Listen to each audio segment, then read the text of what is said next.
Dallas give the Eagles a run for the NFC East? Tom Brady versus Patrick Mahomes this Sunday in Tampa? What's at stake?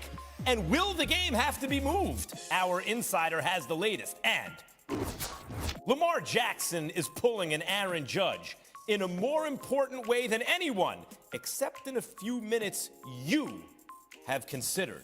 Let's go. What's going on, everybody? I'm Max Kellerman, and this is This Just In, a fast hour around the world of sports and how I see it and how some of my friends see it, like Jeff Saturday and Dan Graziano. And we start with Rush Hour on Monday Night Football. Another Cooper Rush start. Another Cowboys win. Dallas won their second straight game in Dak's absence, beating my beloved New York Football Giants in primetime. CeeDee Lamb made up for a big drop with an even bigger one-handed TD catch for the go-ahead score. Here's Rush with our Lisa Salters after the game. Jerry Jones, he put it out there. He wants there to be a quarterback controversy in Dallas once Dak is ready to come back. You've laughed out that notion, but what do you want, Cooper? We want to keep winning. As long as I'm in there, let's just keep winning. Playing smart, trusting each other, both sides of the ball, and we'll be all right. Jeff, another Cooper Rush start, another Cowboys win.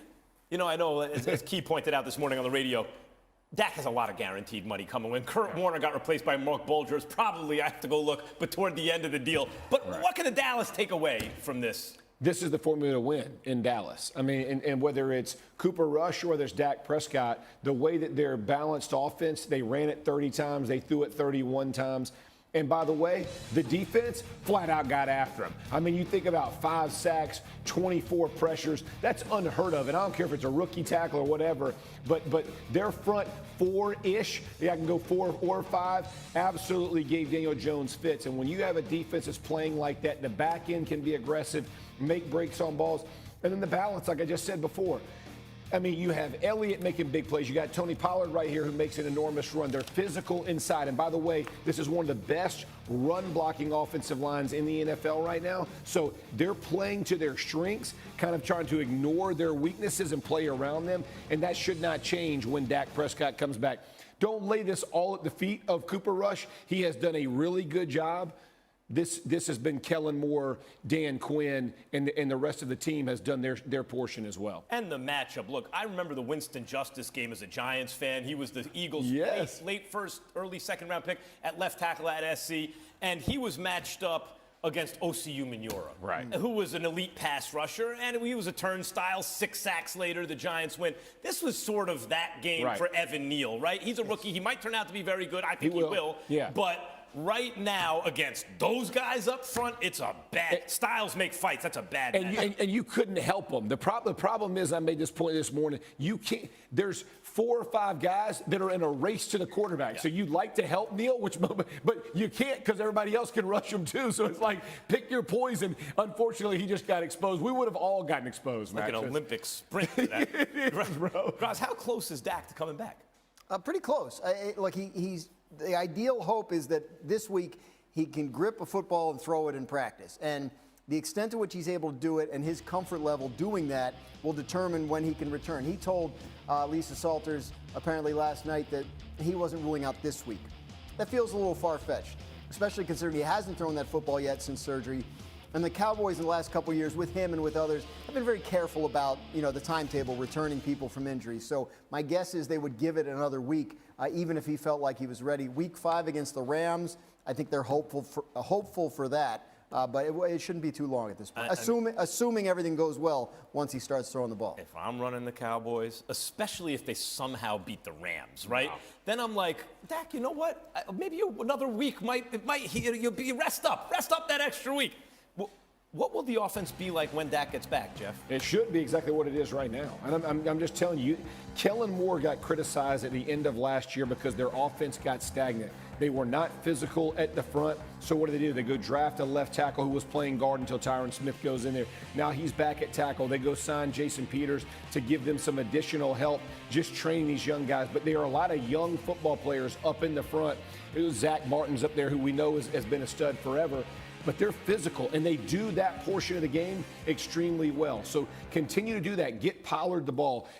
And listen, while they're doing this with Pollard and Ezekiel Elliott, CeeDee Lamb is developing. Noah Brown is developing. Michael Gallup will be coming back, right? Schultz is going to come back. So they're getting the reps in they need to get in without Dak being at risk. Man, when they hit the ground running with Dak, the offense, if it stays like this, it's going to be very difficult to stop. Zeke give you 3 yards in a cloud of dust. Pollard with some splash plays. You got the receivers. You got the defense coming at the other team.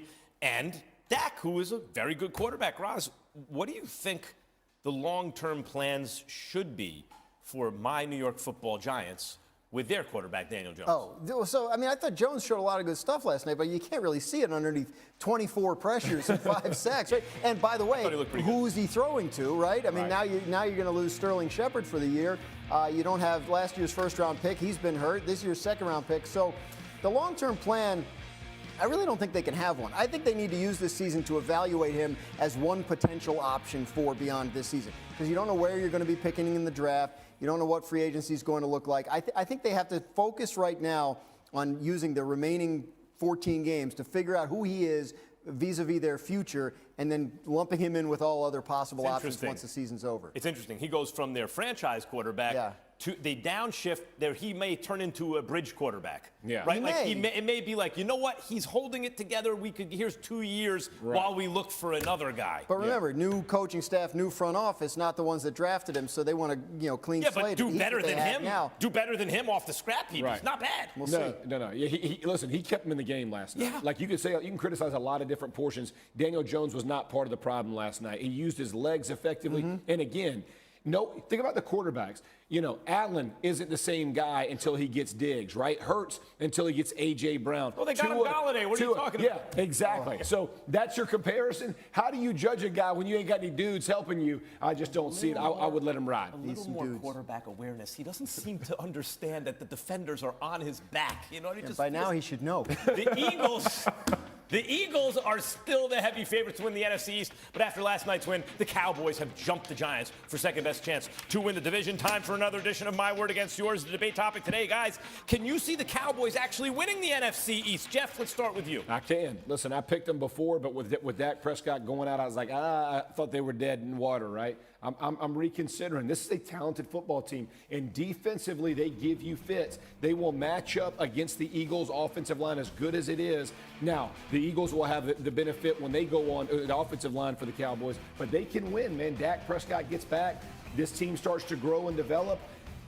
Again, I wrote them off strictly because of Dak Prescott. Cooper Rush is 2-0, might be 3-0 after this week, and you're talking about the Rams game, and then this is a team to be reckoned with the way they're playing. And again, I think Dan Quinn, Kellen Moore deserve a ton of credit, but they believe in Dallas.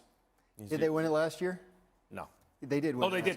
They won the division last year. So then, no, they cannot. So no one can repeat the NFC East. That's the rule in the NFC East. It's been 18 years. 18 years. 17 straight without. Yeah, it would be 18 years. So no, they can't. But look, seriously, and I do believe in that. But beyond that, the advantage they had was supposedly the quarterback position, right? Everybody's like, oh, the Eagles have a better roster. Dallas has a better quarterback. Philly's quarterback is playing lights out. Jalen Hurts better than Dak Prescott. I'll take Jalen Hurts over Dak Prescott. I'll take him. I mean, he hasn't done it consistently enough, for the money? but I'll gamble and say he will. The issue for that. No, even if I paid the same. The Cowboys got after them twice last year. Yeah, I'm just telling you, there's something about divisional opponents. You get the matchup. All of a sudden, I lived it for 14 years. You just match up well. I don't know that that's going to be the case, but that has been the case for the Cowboys and Eagles. When they play head-to-head, we'll see how much the gap has closed. Has it changed? Has it flipped? So you're saying, yes, the Cowboys could compete. Absolutely. You're saying no chance. I think there is a chance. Look, they won last year. There's no chance. The Eagles are, at this moment, best team in football. Let's forget about everything you thought coming into the season. And we thought they'd be pretty good. Agreed. Wait, Jalen Hurts played. What's the weakness? They're strong everywhere, on the line, both sides of the ball, like defense, offense. Agreed. What don't they have? But what you said about the Cowboys, what he said is true. If you're going to match up with the Eagles up front, they got the pass rush to do it. Dak is a very good quarterback. They have a guy who gambles in the secondary. You might be +2 turnover just because the guy comes away with the ball. Right. Diggs comes away with the ball once. They can. That wouldn't favor them, but it's possible, Graz. Oh, of course. I mean, look, yes, of course it's possible. They're a good enough team to do it. And the fact that, let's say hypothetically Dak ends up missing 4 total games. They're already 500 at worst Right. in those 4 games without their starting quarterback. They're playing with house money. So, absolutely. Again, the head-to-head matchup, Jeff is right. That went hard in the Cowboys' favor last year. We'll see how it goes this year. The undefeated Cooper Rush has never lost. He's Never lost. QB controversy. Yeah. Let's get it going. This He's their just Nick Foles. incapable. Jerry Jones, simply not good at taking selfies, falling or failing in his attempt. Look at this. He's trying to take a selfie. no. What's going on? Oh, He's no. like 80 years old. Like, what do you, I mean, He's like, what is this thing that Let's be real. you take a selfie on a rotary phone. I was gonna say most people will be taking pictures of Jerry. He ain't taking That's any right. selfies, bro. He doesn't even clean his own glasses. exactly. if someone from Jerry's childhood could see this, they'd think there were demons possessing Yeah. this little tablet thing. They wouldn't know what to think of this. Yeah, My give it a man, real Jerry. C. Montgomery Burns vibe there. Oh, that's a thing of beauty. The Prussian Empire was around when this guy was Man. coming up. Tom Brady versus Patrick Mahomes. We get into it. Before they do, we get into it in a matter of moments. And Lamar Jackson, like Aaron Judge, is lighting it up in a contract year. But there's more. The thing everyone will be talking about.